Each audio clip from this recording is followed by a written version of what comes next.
दोस्तों, आज हम बात करेंगे उस पौधे की जिसे हम गर्मियों का गुलाब कहें तो कोई गलत नहीं होगा। वो है बागुनबेलिया प्लांट। इतना अधिक गर्मियों में खिलता है, इसके फ्लावर्स लगभग 20 से 30 दिन तक खिले रहते हैं और उसके बाद ही झड़ते हैं। कई लोगों की शिकायत आती है साथियों कि मेरे प्लांट्स में फ्लावरिंग नहीं हो रही है। आप मेरे पास देखिए, कम से कम 8 प्लांट है और सारे प्लांटों में खूब अच्छी फ्लावरिंग हो रही है। कई कलर्स के आते हैं साथियों, देखिए ये ऑरेंज है, ये रेड है, ये पिंक है, ये वाइट है, ये भी पिंक है। तो आज हम बात करेंगे इस प्लांट को किस तरीके की मिट्टी चाहिए साथियों, किस तरीके का इसकी कटिंग करनी चाहिए इस तरीके से, और किस तरह से वाटरिंग की जाती है, किस तरह के एटमॉस्फेयर में इसको रखना होता है। सारी बातें आपके साथ मैं शेयर करने वाली हूँ बागुनबेलिया प्लांट के बारे में। तो साथियों, आप देख रहे हैं my YouTube channel Lakhnavi gardener. मेरे चैनल पर आप सभी का बहुत बहुत हार्दिक स्वागत करती हूँ। बागुनबेलिया दोस्तों, ये प्लांट का नाम कुछ जाना पहचाना सा लगता होगा। ये एक समर गोइंग प्लांट है। गर्मियों में तो इसकी फ्लावरिंग देखते ही बनती है।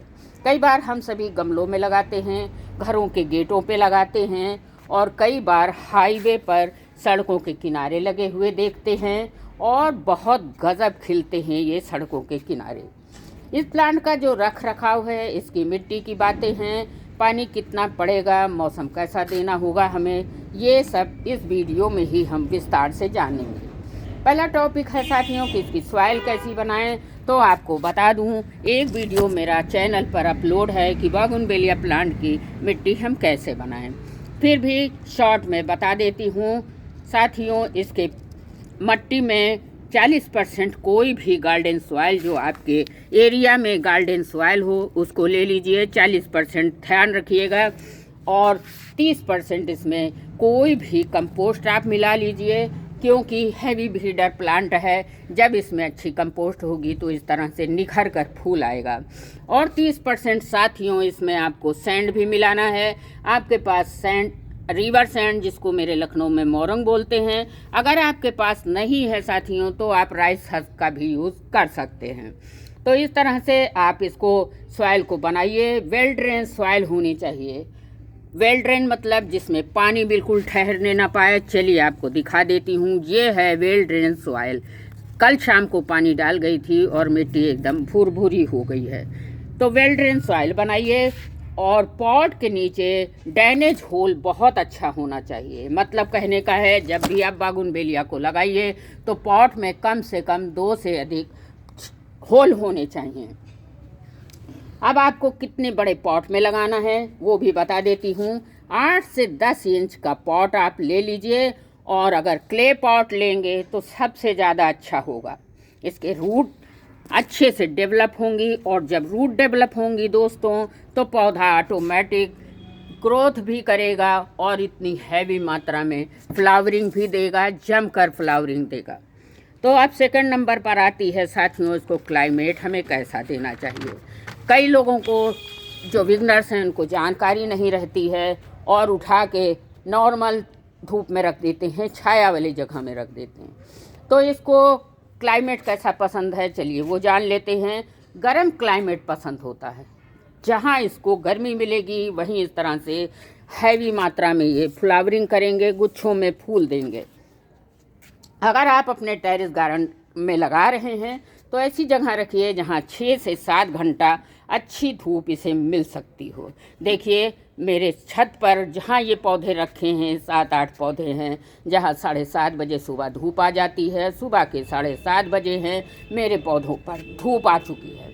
7 बजे से लेकर 3-4 बजे तक यहाँ प्रॉपर धूप रहती है। तो अब आपको समझ में आ गया होगा, जितनी अच्छी आप धूप देंगे उतनी अच्छी ये ब्लूमिंग करेगा।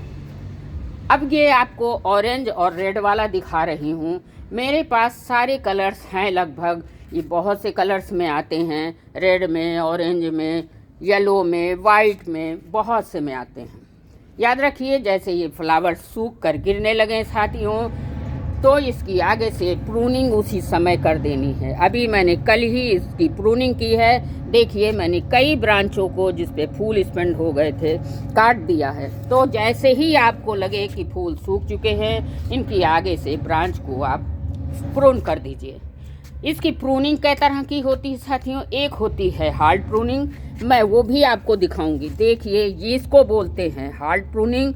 हार्ड प्रूनिंग अगस्त के महीने में की जाती है और सॉफ्ट प्रूनिंग आप साल में कभी भी कर सकते हो, जब प्लांट में फूल सूख जाएं उसी समय कर सकते हो। तो दो तरह की प्रूनिंग आप कर सकते हैं। पानी की बात कर लें तो एक ये डेजर्ट प्लांट है, इसीलिए इसको पानी की बहुत कम ज़रूरत होती है। अमूमन आप उंगली से चेक कर लें, मैं हर वीडियो में बताती हूँ उंगली हमारी सबसे बड़ी थर्मामीटर है। इसको चेक कर लीजिए 2 उंगली के निशान तक। अगर आपको मिट्टी गीली दिखाई देती है, नम दिखाई देती है, तब तो पानी उस दिन मत डालिए, 2 दिन रोक कर डालिए। ये डेजर्ट प्लांट है, पानी कम होगा तो भी ये कोई नुकसान नहीं रहेगा। अब ध्यान रखिए कि इसकी कटिंग प्रूनिंग आपको जिस सीजर से करनी है साथियों, जिस कटर से करनी है, किसी चीज़ से भी स्टरलाइज कर लीजिए। अगर आपके पास कुछ भी नहीं है तो आप साफ पाउडर ले लीजिए और उसमें इस तरह से अपनी सीजर को डिप कर दीजिए। इस तरह से स्टरलाइज हो जाएगी। फंगीसाइड पाउडर में लगा लीजिए अगर कुछ भी नहीं है तो इस तरह से स्टरलाइज करके ही कटिंग करें। जिस जगह से हम प्लांट को काटेंगे वहीं से इसके आसपास से बहुत सारी शाखाएं निकलेंगी। देखिए अभी हमने 10-15 दिन पहले यहाँ से एक ब्रांच काटी थी, छोटी सी ब्रांच आई है और उस पर कलियाँ भी आ गई हैं। तो जहाँ से आप काटोगे वहीं से इसका नई ब्रांच आएगी और उस पर फूल भी आएंगे। तो साथियों सीधा सा फंडा है, जितनी अधिक ब्रांचेस उतने अधिक फूल हमको मिलेंगे। अब आप पानी कब दें, कैसे दें, इसका भी जानकारी होना चाहिए। साथियों आप पानी कम देंगे तो पत्ते से ज़्यादा फूल आएंगे। आपके सामने रिज़ल्ट दिखा रही हूँ, पत्तों से ज़्यादा हमारे प्लांट पर फूल हैं। आप पानी कम देंगे, फूल ज़्यादा आएंगे, पत्ते कम आएंगे। और पानी ज़्यादा दे देंगे, इस बात का बिल्कुल ध्यान रखें। नोट कर लें कहीं, बागुनबेलिया को पानी बहुत कम चाहिए होता है। पानी ज़्यादा दे देंगे तो आपके प्लांट पर केवल लीव्स नज़र आएंगी, फूलों की मात्रा बिल्कुल ना के बराबर हो जाएगी।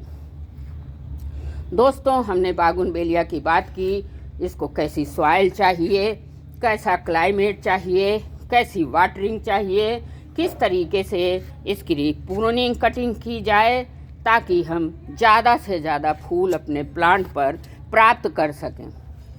पॉट में सिलेक्शन कैसा करना चाहिए।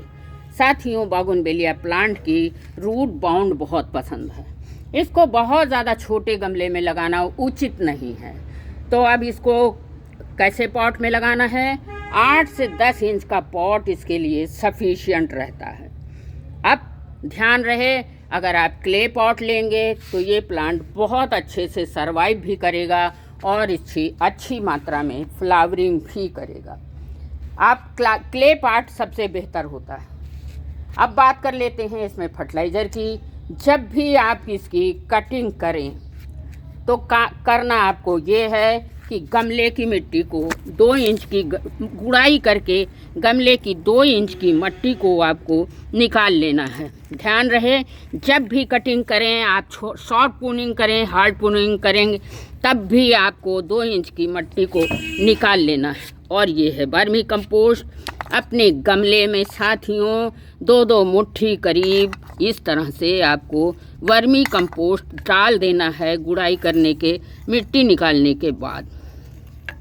और इस तरह से किसी टूल से, खुरपी से आप इसको अच्छे से मिक्स कर दीजिए। गमले में 250 ग्राम करीब वर्मी कंपोस्ट मिलाइए, उसमें ज़रा सी नीम की खली मिला लेंगे तो बहुत बेहतर होगा। ऊपर से अब आपको करना क्या है, वर्मी कंपोस्ट डालने के बाद साथियों वही मिट्टी जो हमने निकाली है ऊपर से मिला देनी है। इस तरह से अपनी कवर कर देना है वर्मी कंपोस्ट को और पानी का छिड़काव कर देना है। ध्यान रहे साथियों, पानी का छिड़काव करना है, बहुत मात्रा में पानी नहीं देनी है। छिड़काव मैंने इसलिए बताया कि जिससे वर्मी कंपोस्ट और नीम की खली जड़ों तक पहुंच जाए। इतना पानी दीजिए ताकि केवल जड़ें नम हो पाएँ, जड़ें अपना काम शुरू कर सकें। साथियों, आपका बागुनबेलिया इसी तरह से फ्लावरिंग करेगा। आज मैंने बागुनबेलिया के बारे में आपको सब कुछ विस्तार से बताया है, फिर भी रिपीट कर देती हूँ। इसको पानी कम दीजिए तो फूल ज़्यादा आएंगे, धूप में रखेंगे तो फूल ज़्यादा आएंगे।